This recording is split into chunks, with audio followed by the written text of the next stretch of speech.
नमस्ते friends. आज आपण interpretation of स्टॅट्यूट मधलं डॉक्ट्रिन ऑफ पीथ आणि सबस्टन्स याच्यावरती चर्चा करणार आहे. पण त्या अगोदर हे कुठून आणि कसं अराईज होतं हे आपण थोडंसं बघू. In federal constitution like India, legislative powers are divided into union आणि स्टेट्स. आपल्या देशामध्ये लेजिस्लेटिव्ह पॉवर युनियन आणि स्टेटमध्ये डिवाइड केलेले आहेत. हे आपल्या कोणत्या आर्टिकलने सांगितलेलं आहे? आर्टिकल 246 ने सांगितलेलं आहे. आर्टिकल 246 ने काय सांग, फक्त आर्टिकल 246 नाही, आर्टिकल 246 प्लस 7th शेड्यूल याला आपण एकत्रित वाचल्यानंतर आपल्याला काय मिळतं?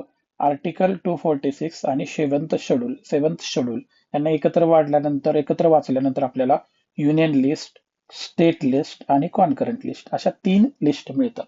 तर नॉर्मली काय होतं की युनियन लिस्ट मध्ये जे मुद्दे आहेत त्याच्यावरती फक्त युनियन गव्हर्नमेंट किंवा आपली पार्लमेंट कायदा करत असते. स्टेट लिस्ट वरती जे काही मुद्दे आहेत त्याच्यावरती विधानसभा कायदा करत असते. आणि कॉन्करंट लिस्ट मध्ये जे काही मुद्दे आहेत, जे काही विषय आहेत, तर त्या विषयावरती स्टेट गव्हर्नमेंट किंवा युनियन गव्हर्नमेंट दोन्ही सुद्धा कायदे करू शकतात. पण कधी कधी असं होतं की एखादी गोष्ट युनियन लिस्ट मध्ये आहे पण त्याच्यावरती स्टेट गव्हर्नमेंट सुद्धा कायदा करते, किंवा एखादी गोष्ट स्टेट लिस्ट मध्ये आहे पण त्याच्यावरती कोण कायदा करतं? युनियन गव्हर्नमेंट सुद्धा कायदा करतं. किंवा कॉन्करंट लिस्ट वरती स्टेट गव्हर्नमेंट पण कायदा करतं आणि सेंट्रल गव्हर्नमेंट पण कायदा करतं. तर त्यावेळी कोणता कायदा व्हॅलिड धरायचा आणि त्याच्या पाठीमागं कोणतं प्रिन्सिपल आपण अप्लाय करायचं हे बघण्यासाठी सुप्रीम कोर्ट आपलं डॉक्ट्रिन ऑफ पीथ आणि सबस्टन्स हे प्रिन्सिपल अप्लाय करतं आणि त्याच्यानंतर काहीतरी त्याचं आउटपुट देतं. तर ते करत असताना कोर्ट काय बघतं की true nature and character of law, त्या कायद्याचं ट्रू नेचर आणि कॅरेक्टर काय आहे आणि ते बघून कोर्ट त्या पद्धतीचा निर्णय देतं. म्हणजे हे आपण इंट्रोडक्शन मध्ये एवढं डिस्कशन करू शकतो. खरं तर आपण doctrine of pith and substance याच्यामधल्या पीथ आणि सबस्टन्स या दोन्ही शब्दांचा अर्थ बघूया. पीथ म्हणजे काय? ट्रू नेचर, इसेन्स आणि कोर ऑफ समथिंग. पीथ म्हणजे ट्रू नेचर, इसेन्स आणि कोर ऑफ समथिंग, आणि सबस्टन्स म्हणजे essential part, the main matter. हे पीथ अँड सबस्टन्सचं आपण एक्सप्लेनेशन म्हणून. Pith and substance means true character or essential content of legislation. Pith आणि substance म्हणजे काय? True character or essential content of legislation. आता याच्यामध्ये कोर्ट प्रॅक्टिकल कोणता क्वेश्चन विचारतं? What is the law really about? Law कशाबद्दल आहे आणि what is the dominant purpose of law, म्हणजे लॉचा सगळ्यात महत्वाचा पर्पज काय आहे. आपण थोडंसं कॉन्स्टिट्युशनल बेसिस बघू याच्यामध्ये.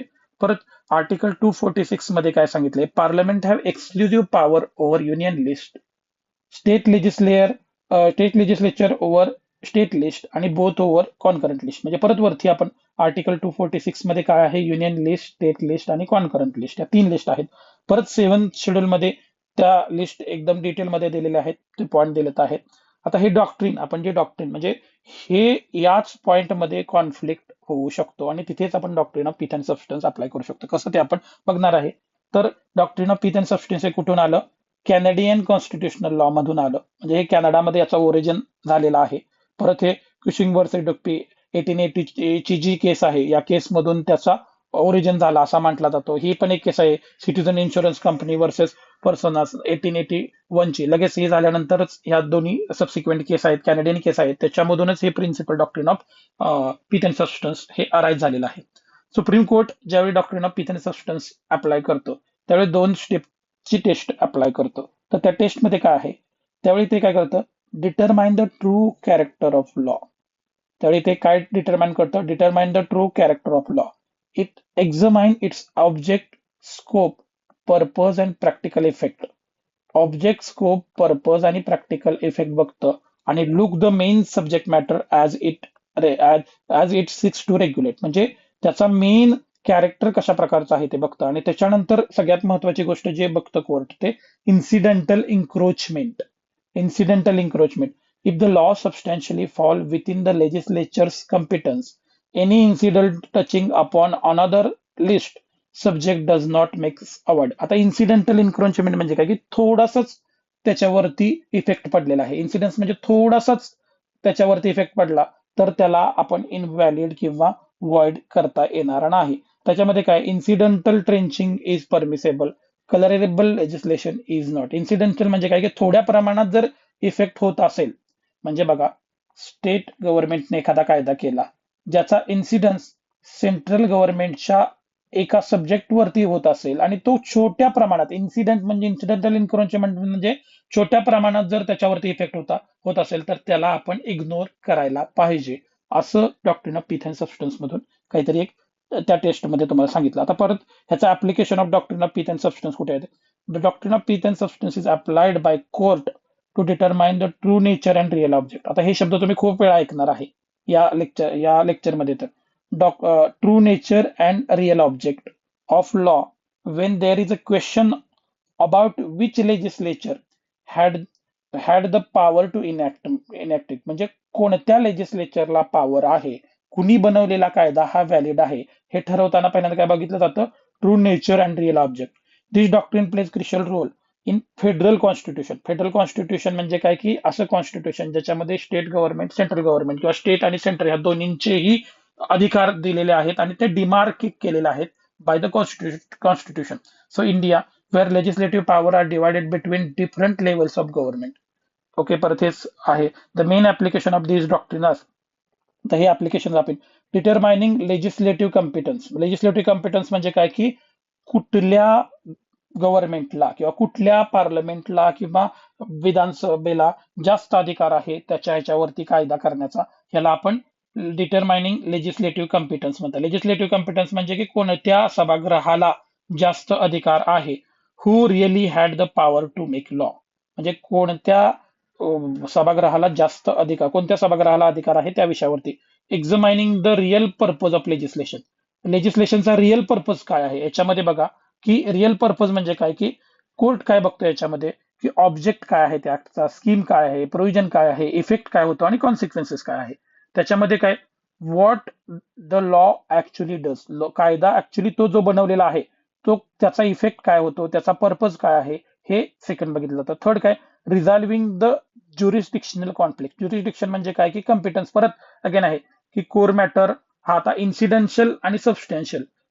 इन्सिडेन्शियल म्हणजे छोट्या फार प्रमाणात असेल तर इन्सिडेंट, सबस्टॅन्शियल म्हणजे खूप मोठ्या प्रमाणात जर इफेक्ट होत असेल. इन्सिडेंटल होत असेल तर हे अलाव केलेलं आहे. सबस्टॅन्शियल होत असेल, सबस्टॅन्शियल म्हणजे खूप मोठ्या प्रमाणात जर इफेक्ट होत असेल तर ते अलाव केलं जात नाही. आता बघा, if overlap is merely incident, then law is upheld. This ensure that legislative function is not paralyzed due to rigid interpretation of legislative list. म्हणजे ते लिस्ट मध्ये जे दिलेलं आहे ते वॉटर कंपार्टमेंटलायझेशन सारखं नाहीये. एखाद्या विषयावरती जाऊन आउटसाइड द परव्ह्यू जाऊन जर कायदा केला तर तो व्हॅलिड धरला जाऊ शकतो. इन शॉर्ट बघा, doctrine prevent unnecessary clashes between union आणि स्टेट लॉज. म्हणजे कसं की युनियन लॉज कोणत्या विषयाला रेग्युलेट करणार, स्टेट लॉज कोणत्या विषयाला रेग्युलेट करणार, ह्याच्यावरचा अननेसेसरी क्लासेस ह्या डॉक्ट्रिनमुळे होत नाही. Maintaining constitutional balance and federal structure. Constitutional balance आणि फेडरल स्ट्रक्चर याच्यामध्ये सुद्धा ठेवला जातो या ह्याच्यामध्ये. फेडरलिझम म्हणजे काय की सेंट्रल गव्हर्नमेंट आणि स्टेट गव्हर्नमेंट दोन डिफरंट गव्हर्नमेंट अस्तित्वात असतात, त्याला फेडरलिझम म्हणतो आपण. प्रॅक्टिकल आणि फ्लेक्झिबल राहतो. हे फेडरलिझम कसं आहे, प्रॅक्टिकल आणि फ्लेक्झिबल कुठल्या डॉक्ट्रिन मध्ये राहतो, तर doctrine of pith and substance मुळे जातो. Preventive invalidity due to incidental encroachment. Incidental encroachment म्हणजे काय की छोट्या प्रमाणात जर व्हायोलेशन झालं असेल तर ते अलाव केलं जाऊ शकतं. यालाच इथे बघा, minor or incidental encroachment is permissible. In short, incidental effect do not make law unconstitutional. Incidental म्हणजे परत आपण एक उदाहरण घेऊया की एखाद वेळी स्टेट गव्हर्नमेंटने एखादा कायदा केला, त्या कायद्यामध्ये 1, 2, 3, 4, 5, 6 असे क्लॉजेस आहेत आणि त्यातला क्लॉज नंबर 6 हा युनियन लिस्ट मधला एक प्रोव्हिजन आहे. प्रोव्हिजन नंबर कोणता तर एक प्रोव्हिजन आहे ज्याच्यावरती छोटासा इफेक्ट करतोय. तर हा पूर्ण लॉ इनव्हॅलिड करण्याच्या ऐवजी आपण तो इन्सिडेंटल इफेक्ट आहे त्या इन्सिडेंटल इफेक्टला आपण अलाव करू. पण पर्पज काय आहे यालाचा, की स्टेट गव्हर्नमेंटच्याच रेग्युलेशन, म्हणजे बाकी सगळ्या गोष्टी स्टेट गव्हर्नमेंटच्याच कॉम्पिटन्स मध्ये आहेत. फक्त एखादी गोष्ट आपण हे केस लॉज मध्ये बघितल्यानंतर आपल्याला हे व्यवस्थित क्लिअर होऊ जाऊ शकतं. ही समरी काय बघा, doctrine of pith and substances apply to determine the true nature and the object of legislation.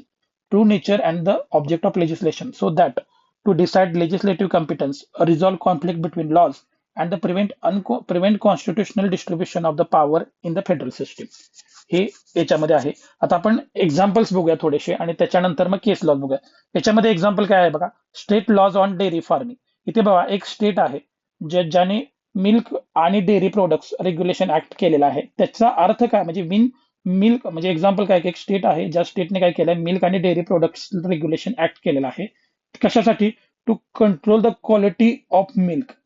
Purpose बघायचं काय, to control the quality of milk आणि परत बघा लायसन्सिंग ऑफ द डेअरीज आणि अॅनिमल हेल्थ, ह्या 3 गोष्टीसाठी हे केलेलं आहे. आता याच्यामध्ये इन्सिडेंटल अस्पेक्ट कुठला आहे बघा, it includes the provision of regulating of price of milk sold in interstate traders.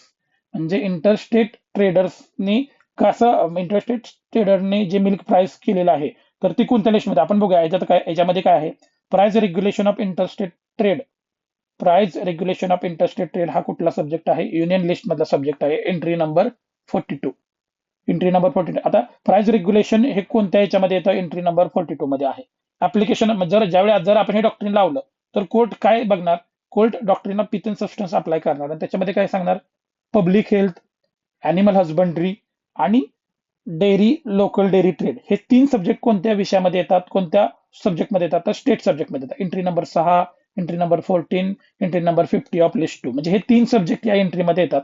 तर प्राइस क्लॉज इज इन्सिडेंटल, म्हणजे इंटरस्टेट ट्रेडर आणि interstate regulation of price of milk हे जरी युनियन लिस्टमध्ये असेल तर हा इन्सिडेंटल आहे, म्हणून काय करायला केलं पाहिजे, त्याला इग्नोर केलं पाहिजे आणि हा कायद्याला आपण अपहोल्ड केलं पाहिजे. म्हणजे असं एक एक्झाम्पल आपण बघू शकतो. परत दुसरं एक्झाम्पल बघा, central laws on medical education. Central गव्हर्नमेंटने कायदा केलेला आहे, त्या कायद्यामध्ये काय आहे, एक्झाम्पल्स बघतोय आपण कशा पद्धतीचं असू शकतं.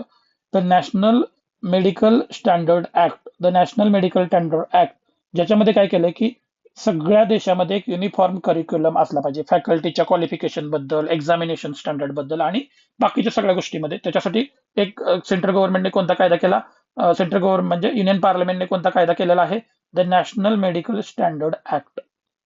ओके. आता याच्यामध्ये बघा इन्सिडेंटल इफेक्ट काय झाला, it effects state run colleges and their internal administration. आता बघा स्टेटच्या लिस्टमध्ये काय तो सब्जेक्ट, एज्युकेशन, एंट्री नंबर 11. स्टेटच्या याच्यामध्ये स्टेटने कसे कॉलेज एज्युकेशन रन केले पाहिजेत, स्टेटने कशा पद्धतीचं ऍडमिनिस्ट्रेशन इंटरनल ठेवलं पाहिजे, हा स्टेटचा सब्जेक्ट आहे. बट याच्यामध्ये युनियन गव्हर्नमेंटने काय केलंय, ऍक्ट केलेला आहे युनिफॉर्म करिक्युलम वगैरे असण्यासाठी.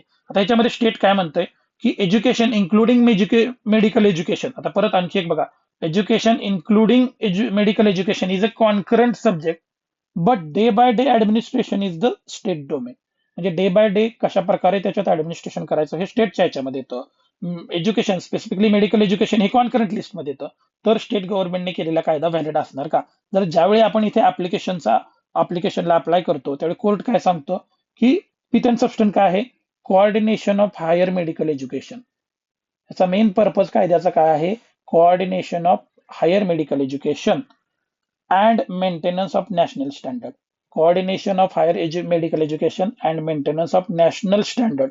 त्याच्यामुळे काय केलं, युनियन गव्हर्नमेंटच्या ज्या एंट्रीज आहेत त्यांना आपण इन्सिडेंटल इफेक्ट्स देऊन आपण त्यांना व्हॅलिड केले जाऊ शकतं. आता पुढचं एक एक्झाम्पल बघू, state laws on forest product. आता परत state laws on forest product मध्ये काय झालं की एक स्टेट आहे तर त्याने काय केलंय, minor forest products ownership and traders act. ह्याच्यामध्ये काय केलंय की लोकल ट्रायबल जे लोक आहेत तर त्यांना collection of forest product, sale forest product like honey gum वगैरे किंवा मेडिसिनल प्लांट्स वगैरे याची परमिशन दिलेलं आहे. ह्याच्यामध्ये काय झालं की इन्सिडेंटल कुठे होतं बघा, impose restriction on the movement of such products across the state borders. आता ह्याच्यात बघा इंटरस्टेट ट्रेडची पण गोष्ट आहे जी युनियन लिस्टमध्ये 42 नंबरची आहे. याच्यामध्ये काय सेंट्रल गव्हर्नमेंटने चॅनल केलेलं आहे, central government argues that interstate trade is exclusively union subject. Interstate trade हा पूर्णपणे युनियन सब्जेक्ट आहे. ज्याच्यानंतर याचा डॉक्ट्रिन ऑफ पिथ अँड सबस्टन्सला ज्यावेळी इथे आपण अप्लाय करतो तर त्यावेळी doctrine of pith and substance मध्ये आपण काय सांगू शकतो, म्हणजे doctrine of pith and substance मधून काय कन्क्लुजन निघू शकतं, protection of tribal livelihood and local forest management is the state subject. Protection of tribal livelihood and local forest management हा स्टेट सब्जेक्ट आहे. ज्याच्यामुळे आपण काय सांगतो की या लॉला परत अपहेल्ड केलं जाऊ शकतं. सो अशा प्रकारचे आपण काहीतरी एक्झाम्पल बघतोय. आणि आता आपण केस लॉज बघू. केस लॉज बघितल्यानंतर आपल्याला थोडेफार या कन्सेप्टमध्ये क्लॅरिटी येऊ शकते. Prafulla Kumar Mukherjee versus bank of commerce 1946 ची केस आहे. Prafulla Kumar Mukherjee versus bank of commerce limited 1946 ची केस आहे. प्रिव्ही काउन्सिलच्या काळातली केस आहे, ब्रिटिश गव्हर्नमेंटच्या कॉन्टेक्स्टमध्ये. त्याच्यामध्ये बघा, feather Bengal money lenders act 1940 was valid. Bengal Money Lenders Act 1940 was valid even though it affects promissory notes which falls under the federal list. आता त्याच्यामध्ये बघा की बेंगॉल, आता बघा कॉन्स्टिट्युशनल प्रोव्हिजन काय आहेत. प्रोव्हिन्शियल लिस्ट म्हणजे जुनी जी आपण आत्ताची स्टेट लिस्ट आहे, सेकंड लिस्ट आहे. त्याच्यामध्ये मनी लॉन्डर्स आणि मनी लेंडर्स म्हणजे मनी लेंडिंग आणि मनी लेंडर्स हा कोणता सब्जेक्ट होता? हा त्यावेळच्या प्रोव्हिन्शियल लिस्ट मधला सब्जेक्ट होता. आणि फेडरल लिस्ट मध्ये काय आहे? Promissory note, bill of exchange आणि banking. Promissory note, bill of exchange आणि बँकिंग हे 3 सब्जेक्ट कोणत्या याच्यामध्ये होते? फेडरल लिस्ट मध्ये होते. पण बेंगाल गव्हर्नमेंटने काय केलं? बेंगॉल मनी लेंडर्स ऍक्ट 1940 हा ऍक्ट इम्प्लिमेंट केला. तो व्हॅलिड आहे की इनव्हॅलिड आहे त्याच्याबद्दल केस होती. आता केस आहे, तर त्याच्यामध्ये कॉन्फ्लिक्ट काय आहे? Bengal legislature enacted law regulating money lending state, म्हणजे हा मनी लेंडिंग स्टेट सब्जेक्ट मधला. However the act incidentally affects the promissory notes, म्हणजे त्या कायद्याने इन्सिडेंटल इफेक्ट कुठल्या गोष्टीवरती सुद्धा घेतला होता? Promissory note, which were under the federal list. म्हणजे प्रॉमिसरी नोट हा फेडरल लिस्ट मधला सब्जेक्ट आहे. तर क्वेश्चन काय आहे याच्यामध्ये बघा, does incidental encroachment makes law unconstitutional? Does incidental encroachment makes law unconstitutional? आता आपण बघा, application of doctrine of pith and substance जर इथे अप्लाय केलं, म्हणजे परत प्रिव्ही काउन्सिलने हे केलं होतं, तर प्रिव्ही काउन्सिलने काय केलं की त्या ऍक्टचा ट्रू नेचर काय आहे हे बघितलं, मेन ऑब्जेक्ट काय आहे हे बघितलं, आणि डॉमिनंट पर्पज काय आहे ह्या 3 गोष्टी बघितल्या. परत काय बघितलं? ट्रू नेचर, मेन ऑब्जेक्ट आणि डॉमिनंट पर्पज. या 3 गोष्टी बघितल्यानंतर काय समजलं? The pith and substance of the law was, pith and substance of law was money lending. म्हणजे लॉचा मेन पर्पज काय आहे? Money lending. The effect on promissory note was incidental and secondary. म्हणजे प्रॉमिसरी नोटला रेग्युलेशन करणं किंवा promissory नोटला सुद्धा त्याच्यामध्ये इन्क्लूड करणं हा पर्पजच नव्हता. पण प्रॉमिसरी नोट हा इन्सिडेंटल इफेक्ट मध्ये आलेला आहे. बट मेन पर्पज काय होता लॉचा? मनी लॉन्ड्रिंग. तर मेन पर्पज मनी लॉन्ड्रिंग असल्यामुळे त्या लॉला काय केलं? कॉन्स्टिट्युशनल व्हॅलिड डिक्लेअर केलं. आणि त्याच्यानंतर जे एक प्रिन्सिपल आलं, it held the true nature of legislation falls with in the competence of legislature. It does not become invalid merely because it incidentally encroached upon other field. त्याच्यानंतर important doctrine काय? ही एक फाउंडेशनल स्टोन आहे, म्हणजे भारतातली एक foundational stone type मधली ही केस सापडते याच्यामध्ये, पीथ अँड सबस्टन्स मध्ये. त्याच्यानंतर दुसरी केस, म्हणजे ही केस परत आता आपण जी डिस्कस करणार ती खूप वेळा वेगवेगळ्या डायमेन्शन्सने डिस्कशन केली गेलेली आहे. तर तरी पण यामध्ये doctrine of pith and substance मध्ये ही सुद्धा अप्लाय होते. The state of Bombay versus FN Balsara 1951 ची केस आहे. बघा, यामध्ये validity of Bombay prohibition act 1949 याला चॅलेंज केलं होतं, which restricts sale consumption of liquor. तर याच्यामध्ये कोणते कोणते प्रोव्हिजन बघा, स्टेट लिस्ट मधलं कोणतं प्रोव्हिजन या कायद्यामध्ये आले गेलं होतं? पब्लिक हेल्थ, एंट्री नंबर 6, आणि एंट्री नंबर 8 इंटॉक्झिकेटिंग लिकर्स. हे 2 सब्जेक्ट स्टेट लिस्ट मधले होते. युनियन लिस्ट मधले कोणते सब्जेक्ट आहेत? एंट्री 41 ट्रेड अँड कॉमर्स, दुसरा fundamental right article 19(1)G freedom of trade. म्हणजे या गोष्टींच्या वरती रिस्ट्रिक्शन आणलं गेलं होतं असं पिटिशनरचं म्हणणं होतं. तर त्याच्यामध्ये बघा, act was challenged on the ground that it interfered the trade and commerce and it restricted fundamental right. Trade आणि कॉमर्स हा अगेन आपण काय म्हणू, युनियन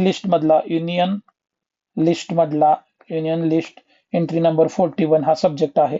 आणि फंडामेंटल राईट, परत फंडामेंटल राईट कोणता? तर 19(1)G हा फंडामेंटल राईट इथे व्हायोलेट झाला होता, असं याचं म्हणणं आहे. सुप्रीम कोर्टने ऍप्लिकेशन करताना काय बघितलं? त्या ऍक्टचा ऑब्जेक्ट काय आहे बघितला, स्कीम ऑफ द प्रोव्हिजन काय आहे हे बघितलं, आणि डॉमिनंट पर्पज काय आहे. ऑब्जेक्ट, स्कीम आणि डॉमिनंट पर्पज. त्यानंतर कोर्टने काय सांगितलं? The primary object was public health and the prohibition. म्हणजे जो कायदा बनवला होता त्या कायद्याचा पर्पज काय होता? पब्लिक हेल्थ आणि प्रोहिबिशन्स हा पर्पज होता. Impact on trade and commerce was incidental. Trade आणि कॉमर्स वरती जो इम्पॅक्ट पडलेला आहे तो इन्सिडेंटल आहे, असं कोर्टचं म्हणणं आहे.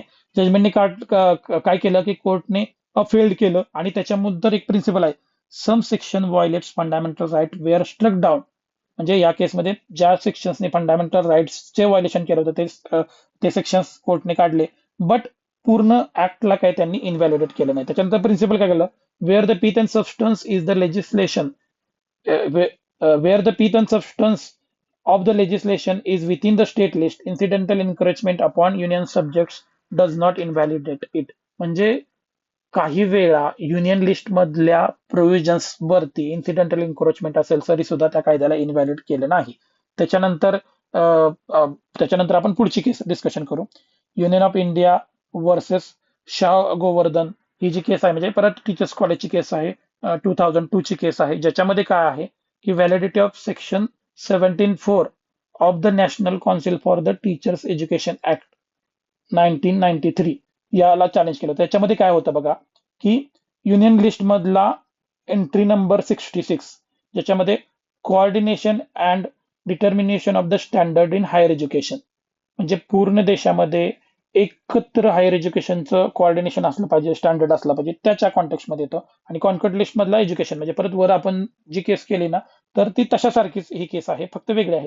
The provision affect the recognition of teachers training institution आणि एम्प्लॉयमेंट ऑफ द टीचर्स. स्टेटने याच्यामध्ये काय आर्ग्यू केलं होतं की एम्प्लॉयमेंट आणि एज्युकेशन आर द स्टेट आणि कॉन्करंट लिस्ट मधले सब्जेक्ट आहेत.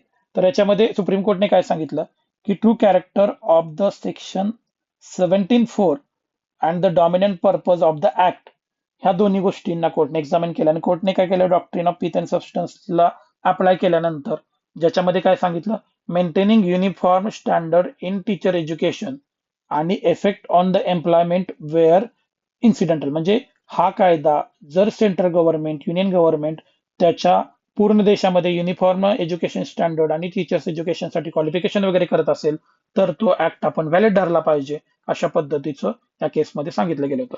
आता परत एक दुसरी आणखी केस आहे ज्याच्याबद्दल आपण association of natural gas and others versus union of India 2004 ची केस आहे. ही जरा एक आपण लँडमार्क केस किंवा स्टँडर्ड केस याच्यामधले आपण बघू.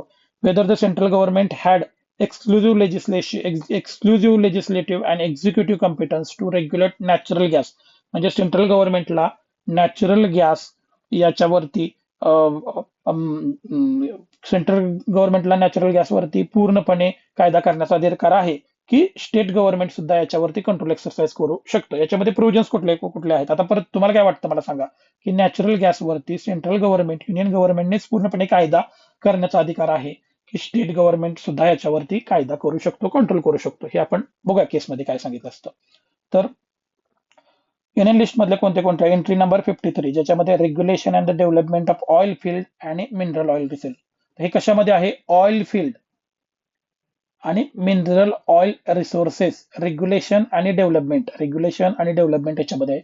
एंट्री 54 मध्ये काय, regulation of mines and mineral development. आता हे परत बघा, माइन्स आणि mineral development, regulation of oil field आणि मिनरल ऑइल रिसोर्सेस, याच्यामध्ये सेल वगैरे डिस्ट्रीब्युशन काय आहे काही पण परत बघूया. आणि परत entry number 97 residual power. Entry number 97 खूप मस्त जबरदस्त आहे. रेसिड्युअल पॉवर म्हणजे काय, की ज्या पॉवर याच्यामध्ये कोणत्याही तिन्ही लिस्टमध्ये ज्या मेन्शन केलेल्या नाहीत त्या एंट्री नंबर 97 मध्ये आहेत. म्हणजे तिन्ही लिस्टमध्ये कुठली नसेल तर ती पॉवर कोणाकडे अल्टिमेटली जाते, युनियन गव्हर्नमेंटकडे जाते. आता याच्यानंतर परत बघा, स्टेट लिस्टमध्ये स्पेसिफिकली काय आहे, गॅस अँड गॅस वर्क. बघा हे स्पेसिफिकली मेन्शन आहे, गॅस आणि गॅस वर्क. आणि एंट्री नंबर 26 आणि 27 मध्ये काय आहे, trade and commerce with in the state. आता ट्रेड अँड कॉमर्स म्हणजे प्रत्येक गोष्टीचा ट्रेड आणि कॉमर्स येतो. आता मला तुम्ही सांगा की गॅसच्या कॉन्टेक्स्टमध्ये, नॅचरल गॅसच्या कॉन्टेक्स्टमध्ये डिस्ट्रीब्युशन सेल वगैरे आपण हे बघू, हे कोण करू शकतं किंवा बाकीच्या पद्धती आपण बघूया. त्याच्यामध्ये कॉन्फ्लिक्ट काय होतं, स्टेट का natural gas falls with in the entry 25 gas and gas work. Therefore the state legislation and the state legislative have regulatory control वगैरे असं पाहिजे स्टेट गव्हर्नमेंटमध्ये. तर युनियनने काय म्हटलं होतं, natural gas is a part of petroleum and mineral oil resources. Natural gas is a part of petroleum and mineral gas resources. His falls with in the union list and giving exclusive power to parliament. म्हणजे याच्यावरती पार्लमेंटच का करू शकते, कारण petroleum gas petroleum आणि natural mineral oil resources याच्यावरती कायदे करण्याचा अधिकार कोणाला आहे? युनियन गव्हर्नमेंटला आहे. तर याच्यामधला कोर क्वेश्चन कुठला आहे की कम्पिटन्स, की पार्लमेंटला अधिकार आहे की स्टेट गव्हर्नमेंटला जास्त अधिकार आहे? ऍप्लिकेशन सुप्रीम कोर्टने काय केलं, doctrine of pith and system apply केलं आणि त्याच्यामध्ये काय सुप्रीम कोर्टने बघितलं, ट्रू नेचर काय आहे त्या ऍक्टचं, कॅरेक्टर काय आहे, म्हणजे true nature and character of natural गॅसचं ट्रू नेचर अँड कॅरेक्टर काय आहे आणि डॉमिनंट सब्जेक्ट मॅटर लेजिस्लेशनचा कुठला आहे हे बघितलं त्याच्यामध्ये. आता परत बघा कोर्टने काय अनालिसिस केलं, scientific and commercial nature of the gas, scientific and commercial nature of the gas, its function and economic role, and its integral connection with the petroleum and mineral oil. म्हणजे परत scientific and commercial nature, function and economical role and integral connection, या तिन्ही गोष्टी कोर्टनं consider केल्या आणि त्याच्यानंतर pith and substance इथे अप्लाय केलं. आणि मग कोर्टने काय सांगितलं, natural gas is petroleum product. आता तुम्हाला कळलं असेल की सुप्रीम कोर्टने कोणाच्या बाजूने जजमेंट दिलं असेल. Natural gas is petroleum product and it is inseparable from mineral oil resources. Natural gas is petroleum product and it is inseparable from the mineral oil resources. त्याच्यानंतर मग परत बघा, आता ह्याच्यामध्ये काय झालं आपण परत बघतो, thus dominant subject lies in union list. Dominant subject कोणत्या लिस्टमध्ये येतो? युनियन लिस्टमध्ये येतो. आणि any state level can control to be incidental and subordinate. म्हणजे स्टेट गव्हर्नमेंटचं जे कंट्रोल आहे ते इन्सिडेंटल आणि सबऑर्डिनेट आहे. तर त्याच्यानंतर काय union government has exclusive legislative and executive power competence over natural gas. म्हणजे युनियन गव्हर्नमेंटला एक्सक्लुझिव्ह पॉवर आहे natural gas. Central legislation was upheld आणि कॉन्स्टिट्युशनल व्हॅलिड. याच्यानंतर जे प्रिन्सिपल आहे, determining the legislative competence, court must look true nature. कोर्टने काय बघितलं पाहिजे? ट्रू नेचर बघितलं पाहिजे, सबस्टन्स बघितला पाहिजे, practical application of the subject matter हे बघितलं पाहिजे आणि तो कुठल्या लिस्टमध्ये येतो वगैरे हे बघितलं पाहिजे. आता या केसचं importance of the case in the doctrine of pith and substance, ह्याच्यामध्ये काय पाहिलं, practical and functional realities matter more rather than literally wording. म्हणजे प्रॅक्टिकल अस्पेक्ट याच्यामध्ये खूप महत्वाचा आहे. Doctrine applies not only to statute but also regulatory control. Regulatory कंट्रोलला सुद्धा हे डॉक्ट्रिन खूप सारा मॅटर करतं. आणि त्याच्यानंतर कोर्टने काय केलं, how overlapping entries must be interpreted harmoniously. म्हणजे या ह्याच्यानंतर कोर्टने काय सांगितलं की ओव्हरलॅपिंग जर एंट्री असल्या तर त्याला हार्मोनियस पद्धतीने हे केलं पाहिजे. आणि when union predominant prevail due to the dominant subjects of the matter. म्हणजे परत याच्यामध्ये आपण doctrine of pith and substance मध्ये एक गोष्ट सगळ्यात महत्वाची बघितली, ट्रू नेचर, सबस्टन्स आणि प्रॅक्टिकल पर्पज. या पद्धतीच्या गोष्टी आपण या लेक्चरमध्ये बघितलेल्या